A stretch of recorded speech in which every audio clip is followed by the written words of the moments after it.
It's finally here, baby. Summer. Are you ready to revamp your summer wardrobe so you're ready for all the sunny days ahead? With a clothing rental membership from Armoire, you can build the perfect summer wardrobe with brands that are high quality, unique, and recommended just for you. All you have to do is take a 5-minute style quiz and select items from your dynamic, personalized closet. The styles show up at your door in as little as 2 days. Then, when you're ready for new clothes, just swap them out for more new-to-you styles. We all know the feeling. You open your closet, it's full, but you have quite literally nothing to wear. But now Armoire allows you to rent high-quality designer clothing for every occasion. Whether you're planning an outfit for date night, packing for a conference, or in need of a gown for a black tie event, you will be the best-dressed person in the room without ever having to brave a fitting room with fluorescent lights. Every time I get a new order, it really does arrive in 2 days. It's perfect for when I go on trips and want to try out a new top or dress without having to spend hours at the mall. Armoire allows me to rent high-quality clothes for any occasion without worrying about the store's return policy. Right now, our listeners can give Armoire a try and get up to 50% off their first month. That's up to $125 off. Just visit armoire.style/murderintherain. That's armoire.style, ARMOIRE.style/murderintherain to get up to 50% off your first month and never worry about what to wear again. Try Armoire today.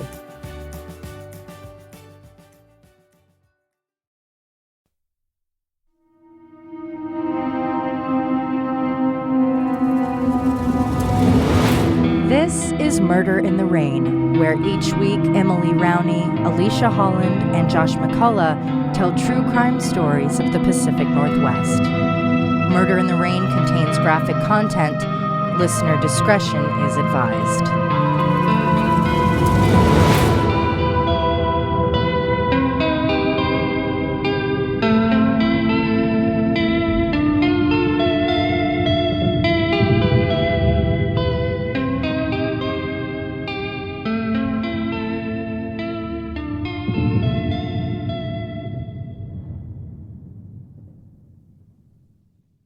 Jackson County, Oregon is one of the southernmost counties in the state.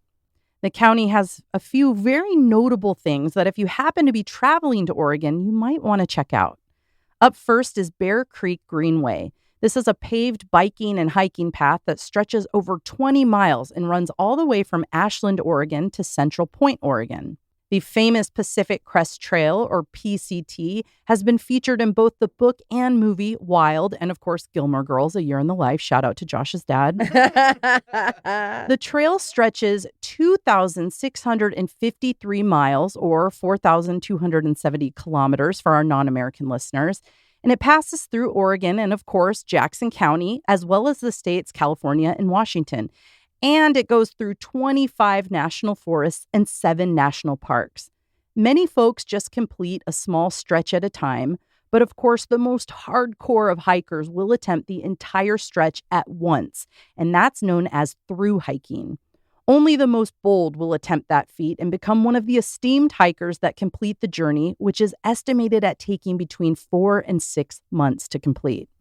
The completion rate of those that attempt through hiking is roughly 14%. So very few people actually do that.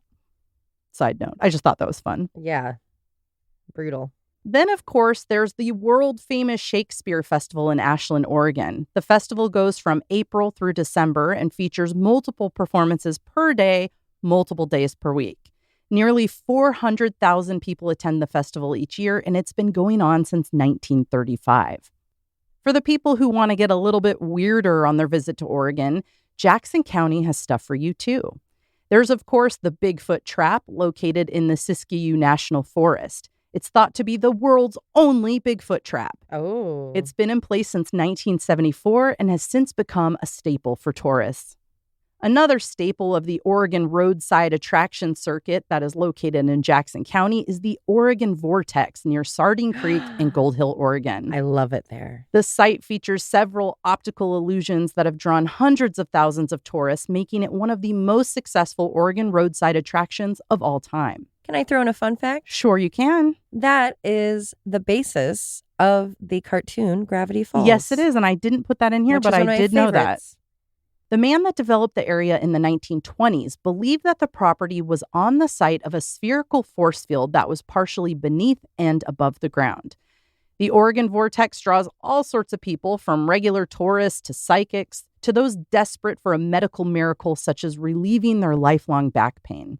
As if I didn't give you enough reasons to visit this area in Southern Oregon, I'll top it off by saying it's just utterly beautiful there. The county, which sits above the border of California, is surrounded by forests and mountains. It's easy to get there taking the I-5, and everywhere you look is lush.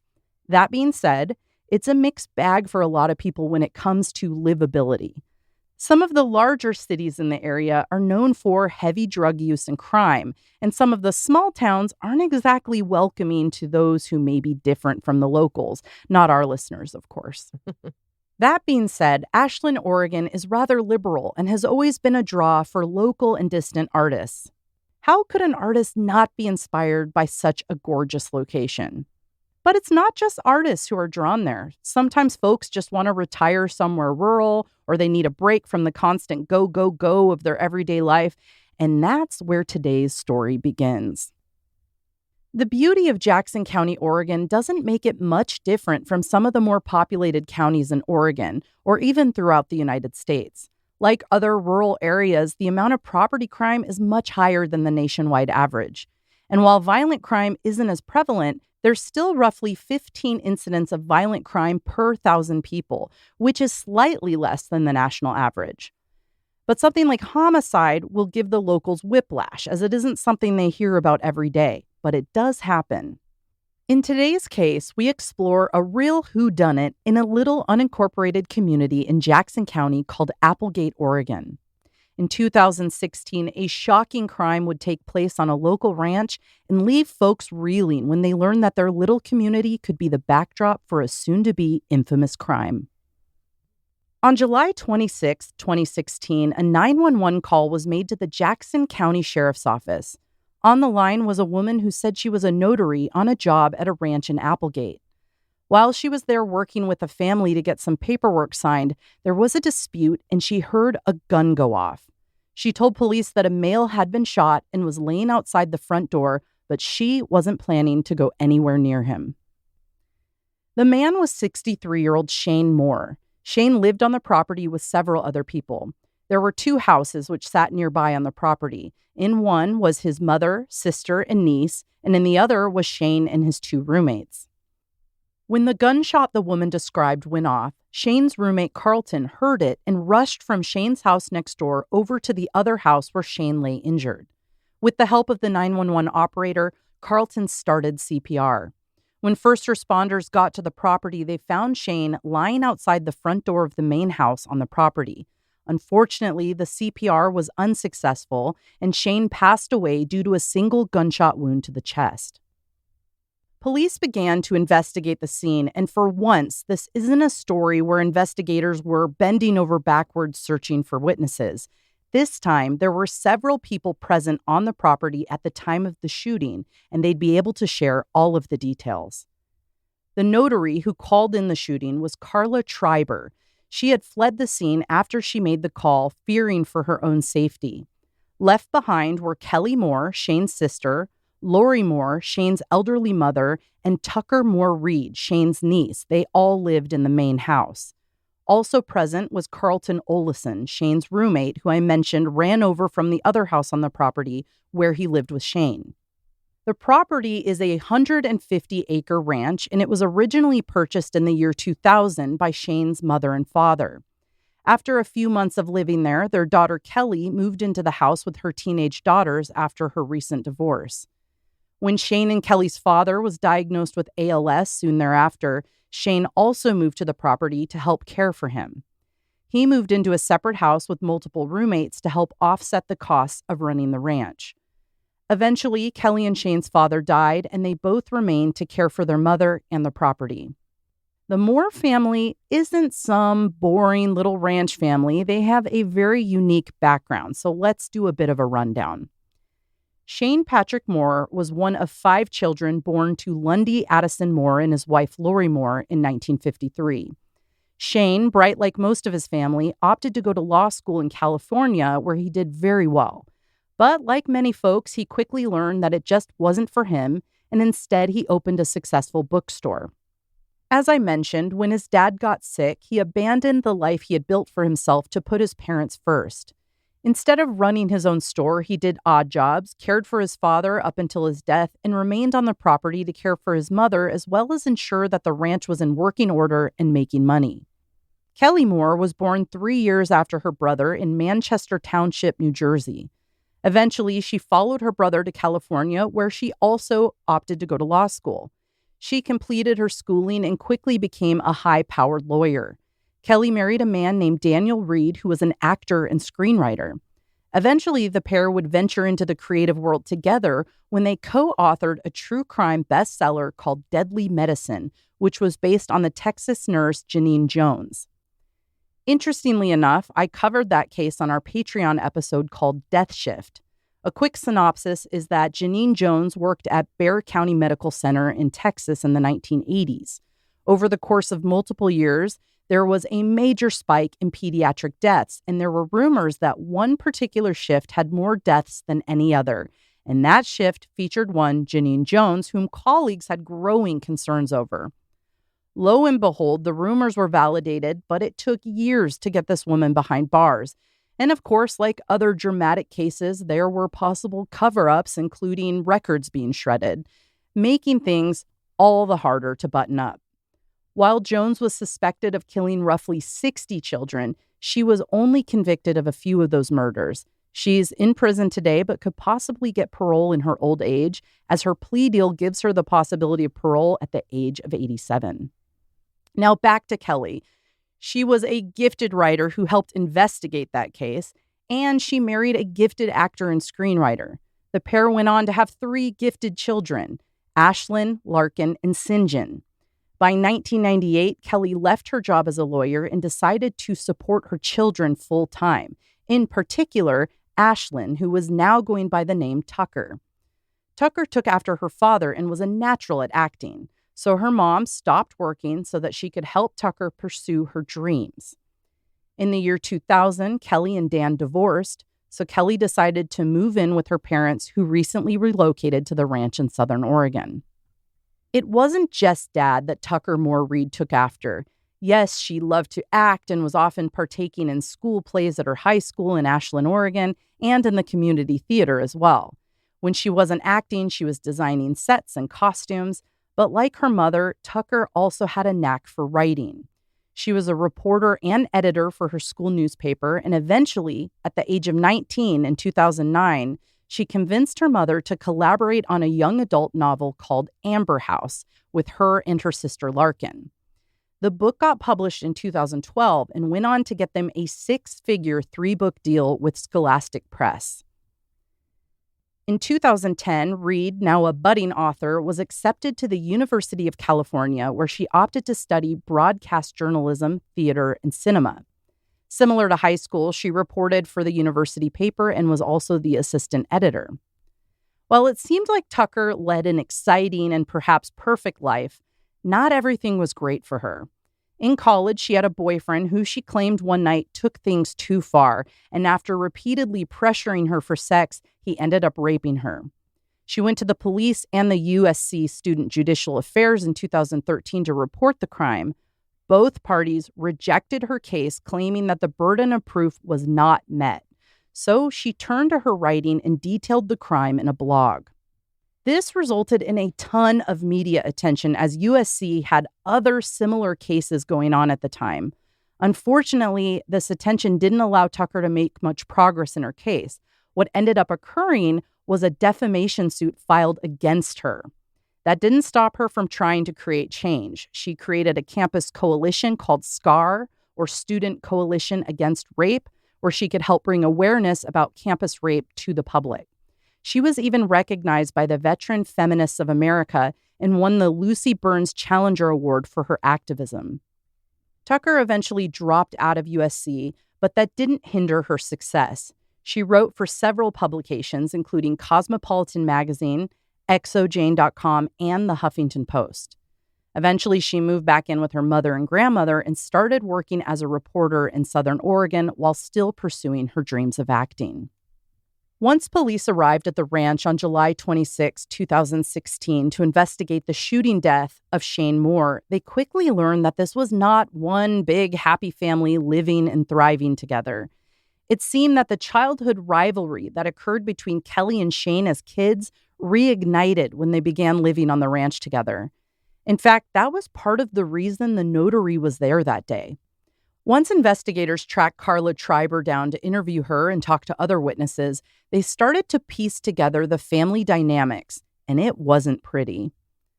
The notary, Carla, told investigators that she had been contacted by Shane Moore regarding their property. She had come to the appointment that day with a quitclaim deed. An Oregon quitclaim deed is a written instrument that essentially details a property owner's current interest in Oregon real estate. This deed, when signed by Lori Moore, would have everyone in agreement that upon her death, the property would be split 50-50 between Kelly and Shane. Prior to this, there had been a lot of contention between the siblings about the property. It seemed like Kelly wanted to get the most money out of it, and Shane just wanted to split things evenly and move on with his life. They argued because Kelly wanted to log the property for money, but Shane didn't want to remove the trees because it would affect the value of the property when they chose to sell it, which is what he wanted to do after his mother passed. According to Carla, when she arrived, she was seated at the dining room table with Lori and Kelly's daughter Tucker was also in the room. As they reviewed the paperwork, Shane was standing outside of the house looking into the dining room through the window. Kelly ended up getting upset because she thought they were there to discuss changes to her mother's will. But when she learned that the paperwork was really a grant deed, she refused to have her mother sign it and ultimately ripped the paperwork up right in front of the notary. Shane apparently, after watching this through the window, attempted to walk in through the front door. At this point, Kelly and Tucker walked towards the door to prevent him from coming inside. This is when Carla heard the gun go off. Unfortunately, she said she didn't see who was holding it or how it happened. Once the gun went off and she realized someone had been hurt, she dialed 911. She then immediately left the scene. Investigators had their interview work cut out for them, knowing there were so many people on the property that day. But Carla cleared one thing up for them, and that was Carlton, Shane's roommate, was not in the room with them that day. When the gunshot went off and she dialed 911, Carlton ran over from the other residents to attempt to save Shane's life. He was not present when the gun went off and was quickly cleared as a suspect. But now the real work would begin as detectives had to interview the family. They sat down with 59-year-old Kelly Moore and were able to align Carla's sequence of events with Kelly's, but then they got a whole lot more. Very quickly, Kelly began to villainize her older brother. She was adamant that the only reason Shane moved into the property was to secure his bag, that when his mother died, he would have established himself as one of the final people caring for her, as he did for his father, because he was a mooch. He wanted their money. In fact, he was already exploiting them and their ranch. According to Kelly, Shane was using drugs while living on their mother's property. She believed he was growing marijuana and possibly even making meth. She claimed that her mother had her and her daughter move there because her mother was afraid of Shane. What's interesting about that is Kelly moved there first and then her daughter. Oh. And then her daughter went to college and came back. And then Shane moved there to take care of his father. So Doesn't exactly line up. it doesn't line up, but I also couldn't get a perfect clarification on when his father died, because it looks like all their information's been removed from many of the websites we use. Gotcha. But it doesn't add up, I think. I could see in the interview, because there is some video online, that she was very riled up and frustrated. So it might not be logical what she was saying there. Yeah. As Kelly detailed this potential drug habit and possible career her brother may have been involved in, she went as far as to draw a map of the ranch for police to show them where she believed these things were happening. She also told police about an alarming recent situation. That previous September, there was a family dispute. Shane had been leaving the property when he and his niece Tucker got into an argument. While they argued, Shane threw a plastic quart of oil at Tucker through a doorway, and it ended up hitting her in the face and leaving enough damage to scar her. Jeez. Her and her mother called police, and a criminal case ensued. Shane ended up being charged with fourth-degree assault, and the court issued a no-contact order between him and Tucker. And that's kind of hard when you live on the same property. But the point was they were supposed to avoid each other and not engage with each other. Kelly went on to tell police that Shane desperately wanted them to drop the charges and that he was continually issuing threats against them until Tucker did so. Tucker never dropped the charges, which means at the time of Shane's shooting, there was a no-contact order in place between them. Kelly created what she thought was a good solution, knowing that Shane's biggest fear was losing inheritance from his mother. She wanted to change her mother's will to add language stating that if anything happened to her mother, her family, or damages to the property caused by Shane, it would disinherit him automatically. She claimed that Shane had already caused damage to their cars since they all lived on the same property. She believed that by adding this language, they could all get what they want and live peacefully. And it kind of is a nice thought. Yeah. If he really is the problem. When confronted by police regarding the notary witnessing Kelly getting visibly upset over the paperwork being a grant deed and not a will, Kelly described that Shane had asked the notary to prepare a grant deed to ensure the property was split evenly between them. And that's what really set her off. She had thought that her solution would have appeased everyone. But yet again, Shane was making the situation harder than it needed to be. And that's what caused her to rip up the grant deed into 4 pieces. Kelly then went on to describe how after she ripped up the deed, Shane tried to force his way into the residence and that the pair of them were fighting at the door, pushing the door back and forth, him trying to get entry into the house and her trying to keep him out. So far, the interview was going as well as it could be. The detectives were gaining a full understanding of the intense dynamic between the Moore family. However, that wasn't long-lived. As Kelly described the confrontation at the front door, she abruptly stopped and told them that's as much as she was going to say. That was the end of her statement. I mean, you watch this video of her talking and she's just blah, blah, blah, blah, blah, blah, blah. And then I'm done. That's it.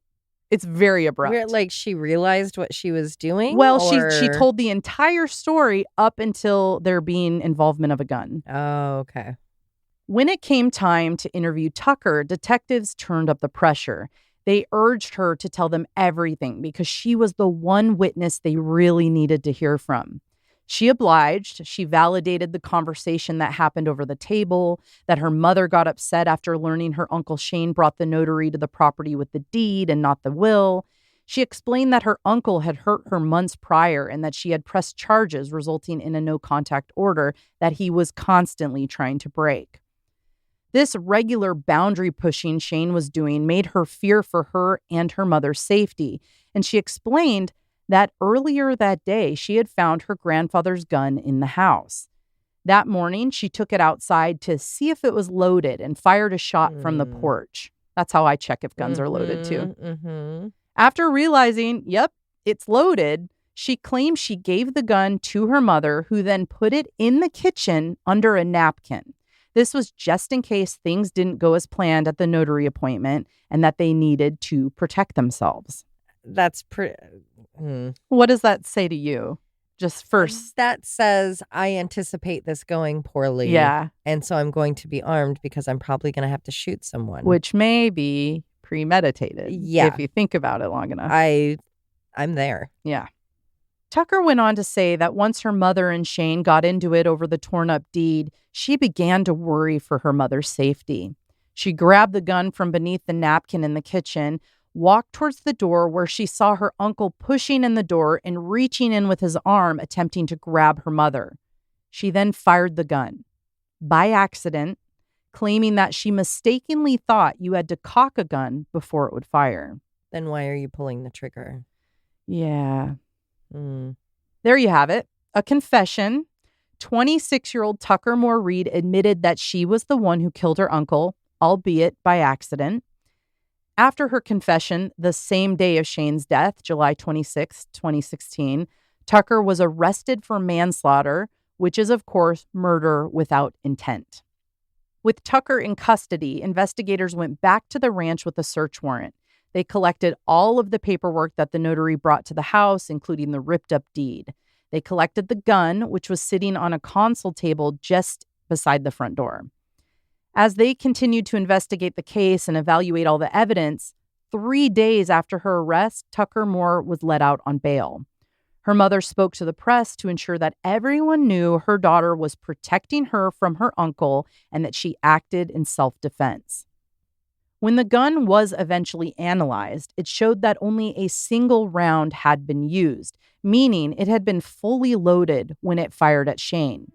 This conflicted with Tucker's story. Yeah. She had claimed that she fired one shot earlier in the day, then another when it killed her uncle. So this would mean she either lied and only one shot was fired, or the bullet had been reloaded so that the gun was fully loaded just in case for later. So this made detectives wonder if Tucker's story regarding Shane being shot in self-defense was truthful.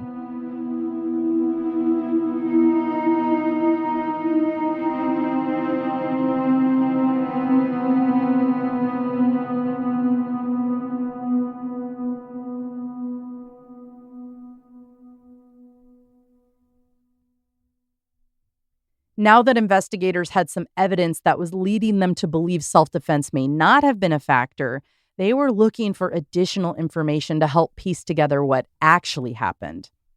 On August 1st, 5 days after the incident, Shane's other roommate, Stacy McKenzie, contacted police. Stacy had an existing warrant, so when police came to the property the day of Shane's death, she avoided them. Now, however, she felt compelled to share the information she had. Stacy came down to the station to give her statement. According to her, Shane was the one who was scared for his life, not Kelly and Tucker. Stacy claimed that the day that Shane died, he had actually told her he was afraid for his life. Stacy went on to share that Kelly was incredibly greedy and only wanted money.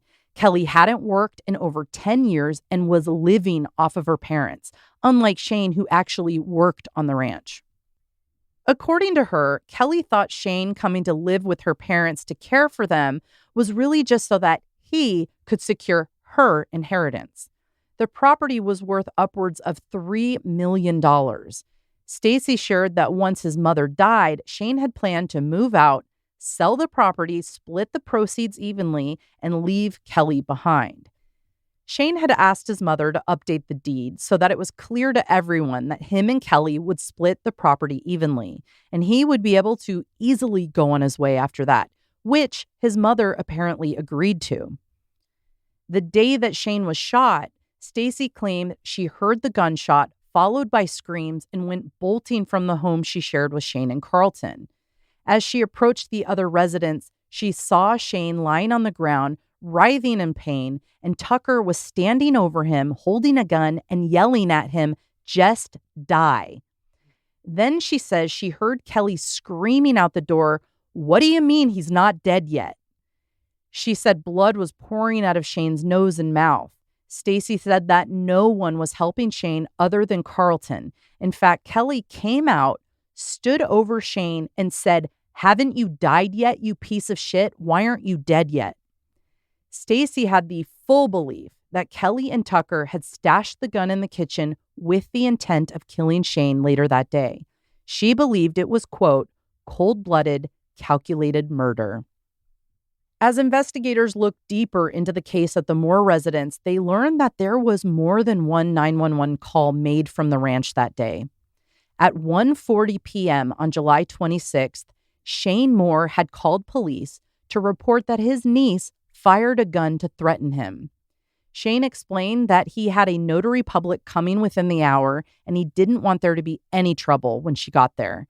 He then requested that a sheriff come out to the property as a precaution.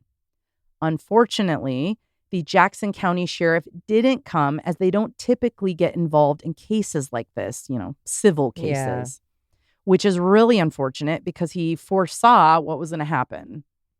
To gain additional perspective on this dynamic between Kelly and Shane, detectives called some of their siblings. They learned from Ryan Moore, their brother who lives in Northern California, that Kelly and Shane had a falling out, and it was because of Kelly. Ryan detailed that Kelly was manipulative and arrogant. He also believed that she, quote, bled her parents dry. While Shane didn't have a job, he took care of the expansive property and was a hard worker and overall a gentle person.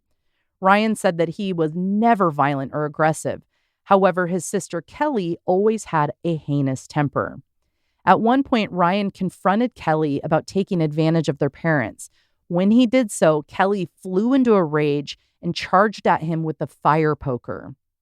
Ryan went on to say that Tucker was very much like her mother, having, quote, crazy rages frequently. After speaking with Ryan, authorities were confident that Kelly and Tucker were lying, but they still needed proof. Roughly 6 months into the investigation, detectives received a call from the district attorney. They were letting them know that Tucker's attorney reached out to inform them that there is video from the day of Shane's death. Video that Tucker had filmed from her own cell phone. Now, you might wonder, why didn't the police look at her phone when she was first arrested? Well, they wanted to, but they never got the passcode to the phone and apparently proceeded in the case without any potential evidence that could have come out of that device. Now, I have to think that it's because the original charge was manslaughter and they didn't really see a point because they had her confession, but it's still kind of frustrating. I mean, some of them had to have thought at the time that maybe it was premeditated and maybe, just maybe, there was evidence on her personal device. Yeah, at the very least, just take the steps to make sure there isn't. Right, but I guess it's too much of a hassle to go through the legal steps to do that with the phone company when you have a confession, you know? I get it, I guess, but boy. Anyway, Tucker believed that this video would prove that she acted in self-defense, allowing her to stay out of jail. We'll play the audio for you now, and you can view the video originally posted by the Oregonian in our episode blog. Oh, this is a grant deed? So do you know this? Oh, this is not getting signed. Do you know anything about this? No, It was it's not actually, getting signed. this man, my Uncle Shane, came into, that's a squatter here. He squats here. And Shane is supposed to stay and take care of my grandmother.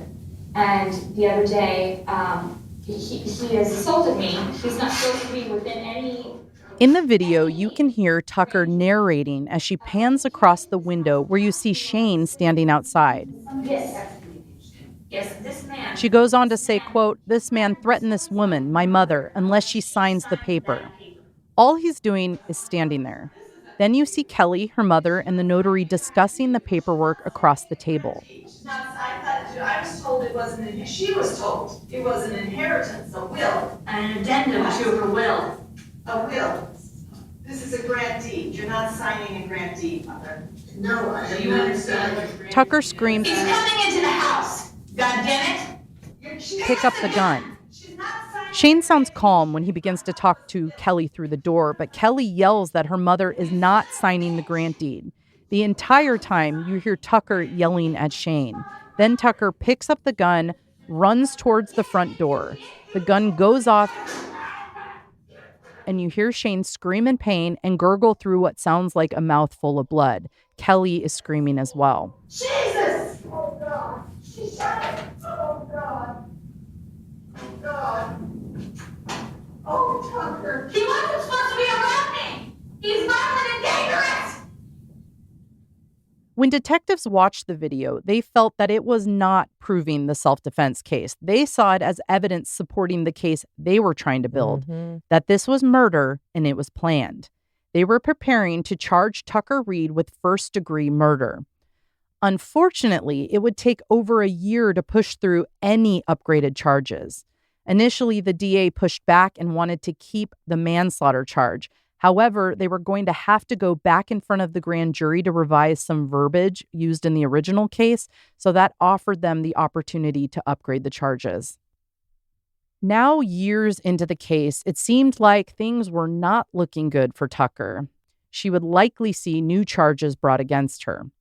In August of 2018, her and her legal team decided to file a complaint that, quote, she was sleep-deprived, malnourished, and suffering from withdrawals from a potent prescription medication while being questioned by Medford Police and Jackson County Sheriff's detectives following the shooting. She initially told detectives that she was physically and mentally unfit to answer their questions. The lawsuit filed was essentially claiming that she was pressured into making a statement resulting in her confession and that she was seeking damages of $50,000.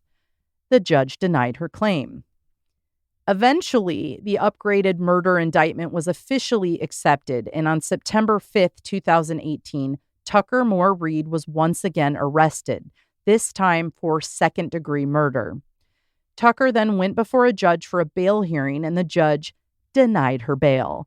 Tucker had an outburst in court over this denial and was eventually moved to the county jail. After the hearing took place, a filmmaker reached out to police. Between arrests, the first for manslaughter and the second for second-degree murder, Tucker had been cast in a horror movie called From the Dark, which filmed in Josephine County, Oregon, over the course of 5 months. The film wrapped up just before the second arrest. Tucker had responded to a Facebook post regarding auditions for the movie in April 2018. She auditioned and was cast as the lead, Valerie Faust.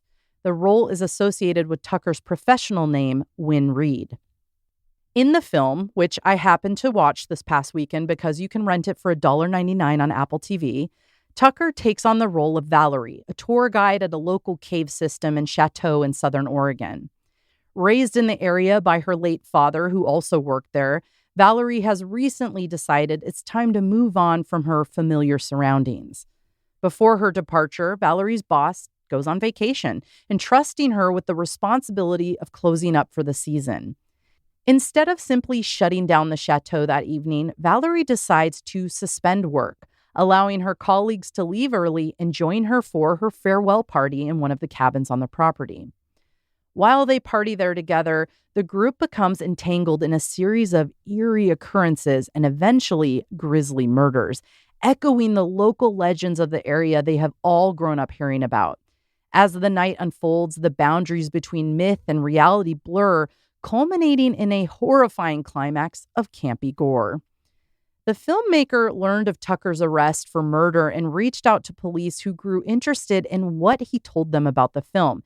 In particular, they wanted to see footage from a specific scene where the leading lady handles a gun and ends up shooting someone. In that scene, Valerie is armed in the dark cabin when 2 of her male colleagues get into a brawl as the night's stress comes to a head.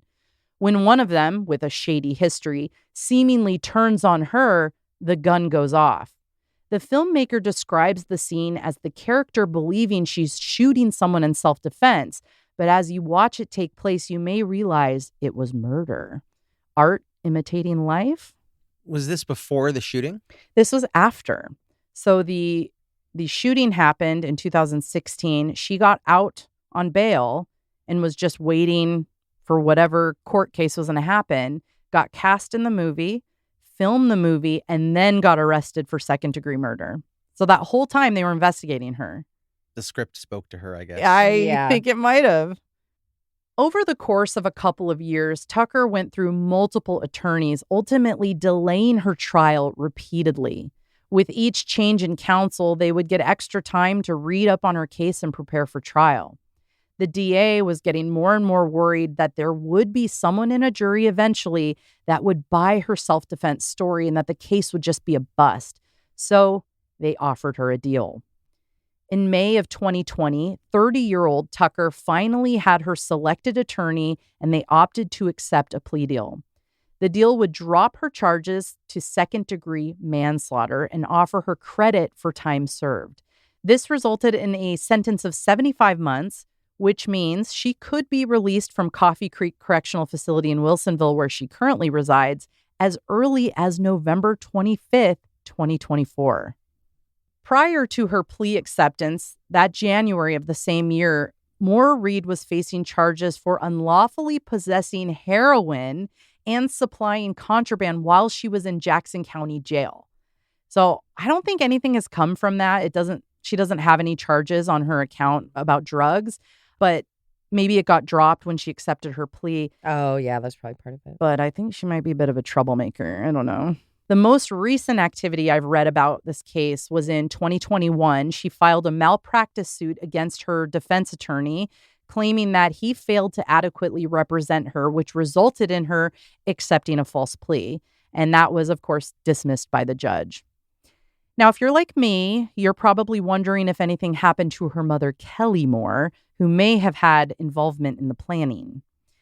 Investigators have alluded to wanting to charge her with conspiracy. Like, yeah, I think they truly believe she helped plan this, Yeah. but they never had evidence, so she didn't ever see jail time. Wow. Yeah. It's an interesting one. It is. It's funny you brought this one up, and I was like, oh, yeah, that's been on my list for like 2 years. Yeah, you're so into film. That makes sense. We just never talked about it. Yeah, I think is it a Dateline that covered that, or 2020? There was a Snapped episode, and then Dateline has a podcast fully devoted to this case. Oh, okay. I believe it's called Killer Roll, and it's narrated by our bud, who I tried to get into.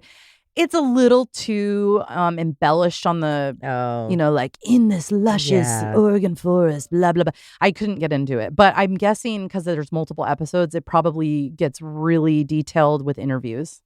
As far as the case goes, it's funny because on paper, or before you hear more details, it makes sense. Yeah. You think this person has assaulted me or Mhm. harmed me or threatened me.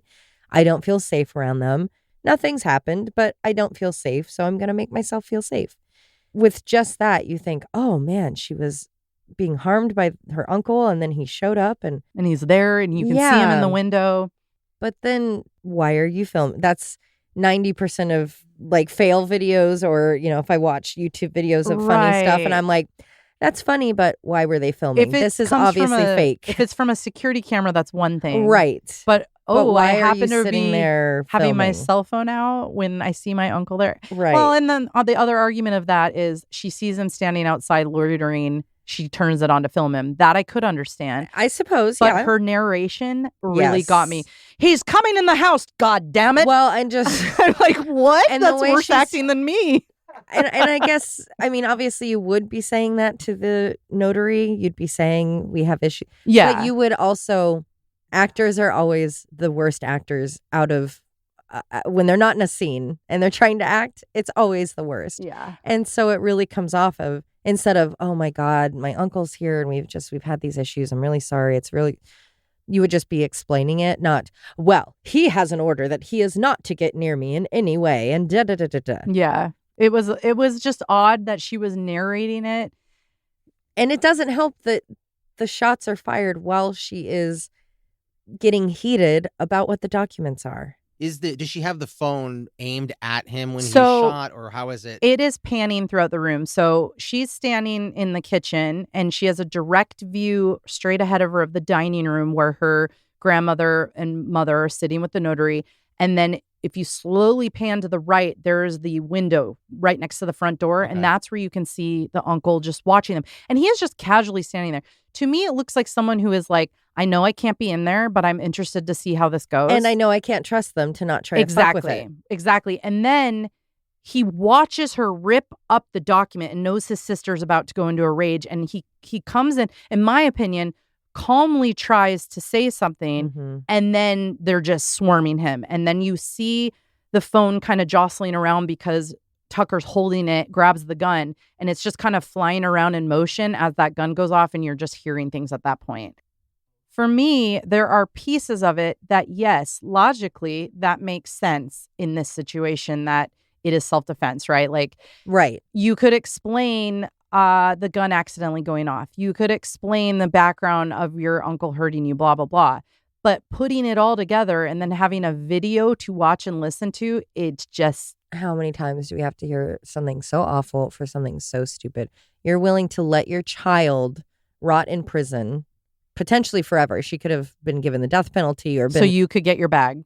So you could get the whole property. So you get some land And that's what kills me is that to get some land, to get a house. I have to assume she got the whole property. And that's what really, really kills me is she got 'Cause what she wasn't wanted. involved. Yeah. And she didn't care. Her daughter's getting, she's Right. taking care of it for her. That is the type of person her family described, her Mm. brother described. That's so foul. Moms, huh? That's the stuff that feels hopeless. It's not, oh, there's these horrible people doing horrible things. Like, that is awful, and we do need to combat those. But it's one thing to try to help people who maybe have mental health issues or drug issues or whatever it is that's leading to these choices. How do you cure greed? How do you cure narcissism? How do you cure? You can't. Exactly. That's the thing about it. And that to me is so much more not more horrifying, and not that they're different, but it's a different kind of monster. It's not the guy who's lurking in the corner that's going to grab you that you have to be looking out for. It's your own family. Yeah, it's really sad. And she didn't have any hope the way, that was her person growing up. So she molded her.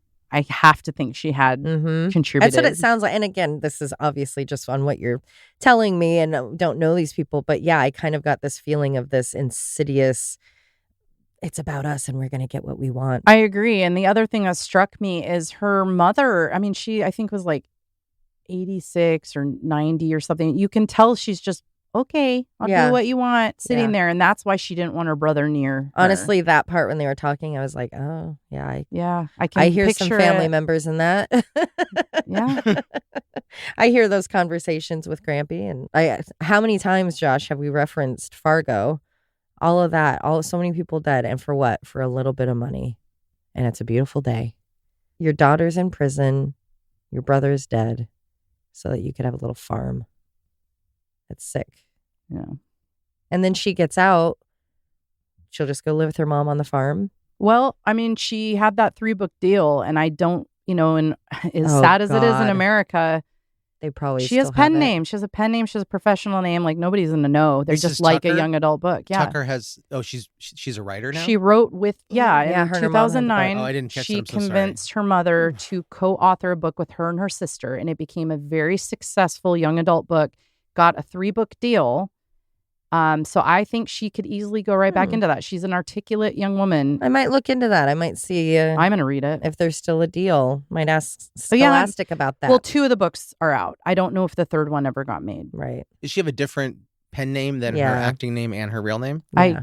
I don't know, but here are some of her aliases. Ooh. Oh, some of. That's always a little suspicious to me. All right. Well, some Do you of know them. how many aliases I have? So first of all, Joshy. Ashlyn. 2. Ashlyn, her name is spelled Aisling.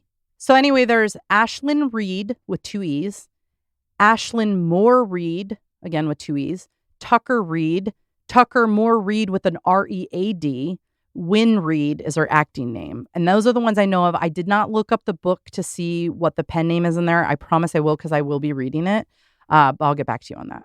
Well, I want to know where Tucker came from. I like the name Ashlyn. I think, and I would like it if it was pronounced the way it was spelled too, Ashling.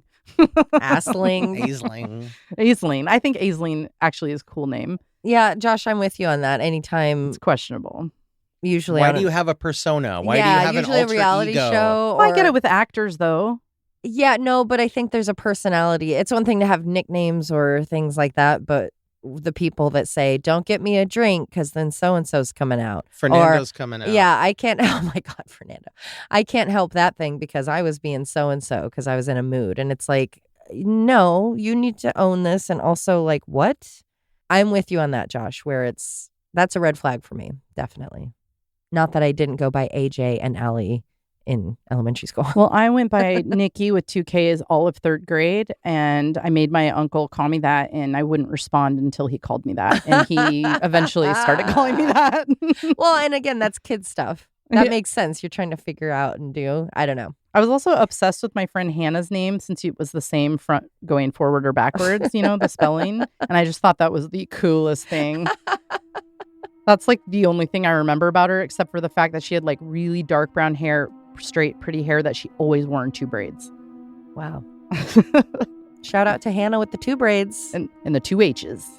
And the 2 A's and the 2 N's. It just gets better and better.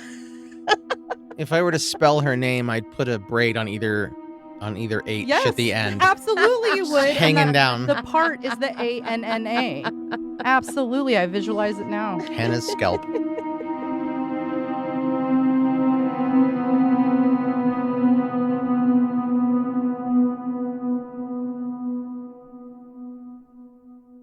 was the site of a spherical. Some of the larger cities. Some of the larger city. I almost did it again. Cicadas? Cicada.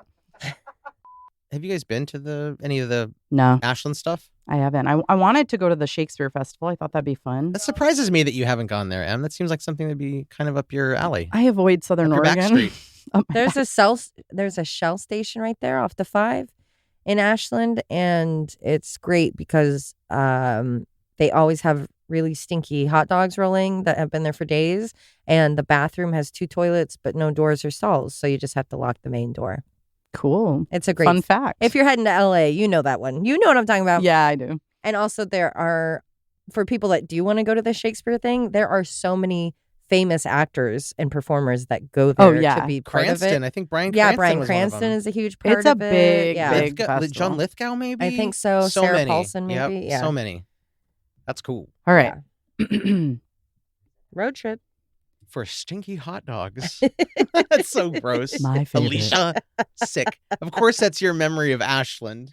A Shell station. And It had a notable toilet. dirty hot dogs. It's not very long, but oh well. Story of my life. Story of my life. When the gun. Fuck my grammar. Fuck your grandma. No. Oh. Ashes. That him and Kelly would split the properly. Kelly would split the properly. Oh my God. I'm combining the 2 words like a silly little You slut. little goose. I'm a honk, little honk. minx. Which means she could be released from cocky. Hello. Who? I don't know. I'm with you on Josh. I'm with you. Ew. I found an article of 20 of these knockoff Ninja Turtles. Oh, wonderful. I'm very excited. We'll talk about it later. Battletoads. Murder in the Rain is a Cascade Media production, written, hosted, and edited by Josh McCullough, Emily Rowney, and Alicia Holland. Feel free to email us at murderintherain@gmail.com or through our website, murderintherain.com. For as little as $1 a month, you can subscribe on Patreon to get exclusive access to ad-free and older episodes. For only $5, you can access Patreon-exclusive episodes and content. For more of us, be sure to follow on all the socials, listen to Josh and Alicia on their other show, Always Be My Sisters, and follow Emily on TikTok at @M_murderintherain. And suck my balls.